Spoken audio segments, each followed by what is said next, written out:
Titans signed wide receiver Tyler Boyd. Of course, some familiar coaching faces there now in Tennessee from Boyd's former team of the Bengals. A one-year contract for Matthew for a player that has been a productive slot receiver for quite some time. Yeah, and Brian Callahan, of course, the coordinator from Cincinnati, now the head coach at Tennessee, as you alluded to as well. So, kind of a reunite. Hey, he knows the playbook. He knows what we can get out of it.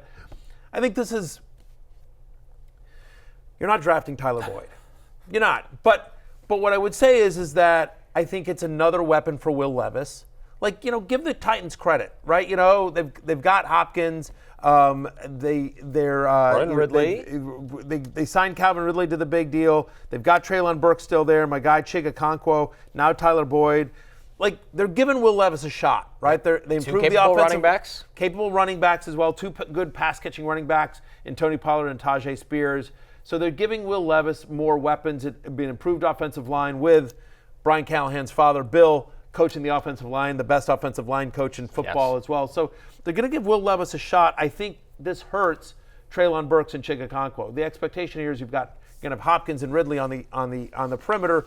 Boyd now becomes the slot. Probably takes some snaps away from obviously some from Burks and also potentially Chig Okonkwo in terms of target share, like in the middle of the field. So I don't know. You're not drafting Tyler Boyd, but I do think it's a nice sign for the entire Titans offense, and specifically Will Levis. It does seem like a very kind of Madden franchise mode approach to building the offense, where it's like, let's get Calvin Ridley, and let's sign Tony Pollard, and we've got DeAndre Hopkins, and now Tyler Boyd. It's like all these name players. I don't know if it really all fits together, or it was great value in terms, particularly with the Ridley deal. But there's talent there for Will Levis. Sure, it's weird though. It is like it's an older. It's a lot of like names. It's a lot of older names. It feels like for a team that you think is rebuilding, right? So it'd be interesting. But listen, if Levis is any good at all, it's suddenly interesting, right? I mean, because again, like if Levis is good, having veterans around him certainly helps. Yeah, they're trying to set a floor. Pass catcher. Do you think Levis is going to be good? Define good. Like top 12 quarterback in the NFL? No. Never? No. Okay. I evaluate him as a top of second round developmental guy. The traits are good. He was very chaotic last year.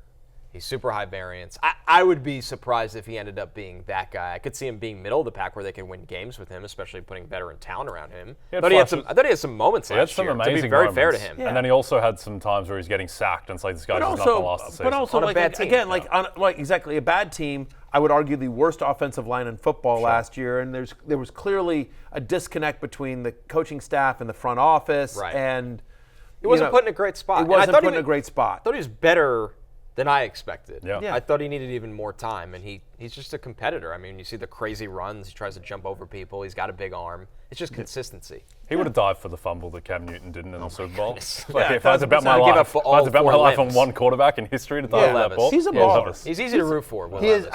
I want him to be good. Same. I really I've interviewed the guy twice. Love the guy on a personal level. Like I'm a big Will Levis fan. I am rooting hard for him. Yes, go Will. More receiver news. The Dolphins added Odell Beckham onto a one-year contract. Kind of a crowded wide receiver room now, Matthew. Obviously, we know Tyreek Hill and Jaylen Waddle, the staples of this offense. They did draft Malik Washington, who's an intriguing slot in the long term. Braxton Berrios is still there, who they play plenty. Yeah. And now Beckham in some kind of role in Mike McDaniel's pass game. Odell Beckham Jr. in the city of Miami. What could possibly go wrong? Here's what I think. Stay away from the boats.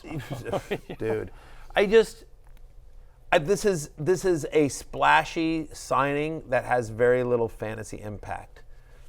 There'll be 3 or 4 games where Beckham makes an unbelievable play, where he races off to the end zone, and it's a big.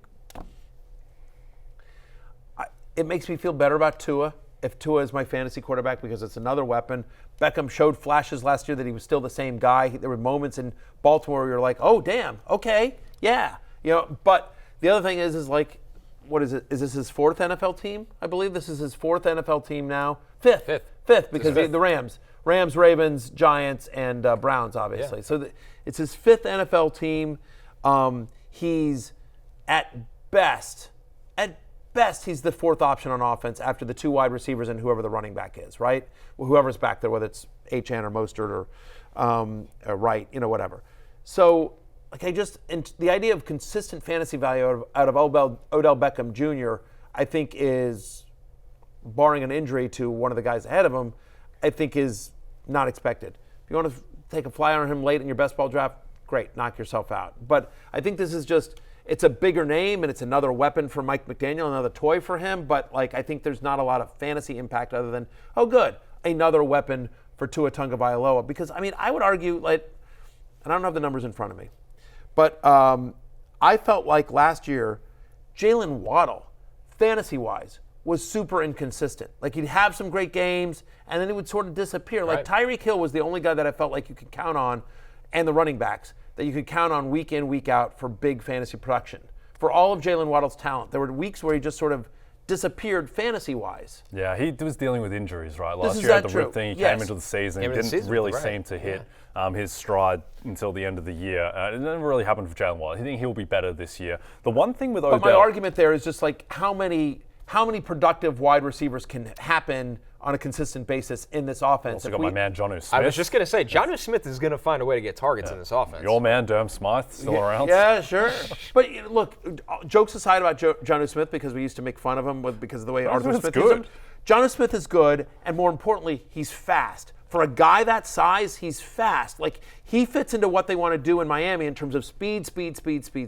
So for a guy at the tight end position, Jonnu Smith is one of the fastest guys at that position, I would argue, right? Yeah, they used to give him carries in Right. Tennessee, New England. It literally would get him going on he jets. got- He and got a he got- touchdown against Minnesota, which was is that Devlin A-Chan out there? Yeah, he's very I think quick. the one thing, the saving grace with Odell, and I agree, I don't think he's really draftable because of his age, the injuries. He's just not going to see the ceiling with snap count or with target share. The one thing with Odell, though, is that I still think he's very good. And he was very good when he was out there with Baltimore. It's just that the usage wasn't there. He had flashes where he looks like old Odell Beckham, but just the lack of consistency and the lack of target share is going to make him not very viable. But he'll have a week where he goes for 4 for 91 and then a touchdown, and we'll be talking about him on a Tuesday, and we're like, it's really not going to sustain unless Tyreek or Waddle get hurt. Yeah. 2019 is the last time Odell Beckham Jr. had a season with more than 600 receiving yards. It's half a decade ago. Yes, it is. It's quite crazy. Yeah. But the thing, even since then, though, he was going to win Super Bowl MVP. Yeah. He looked like the number one receiver on the Ravens for stretches last Better year. NFL player than fantasy player. Yeah. That's what it comes down to.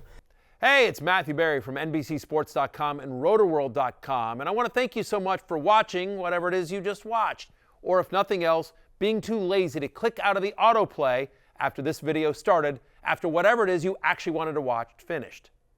But now that you're here, I'd like to take a moment here to ask you respectfully now, okay? I'm asking you respectfully to subscribe to the NFL on NBC YouTube channel.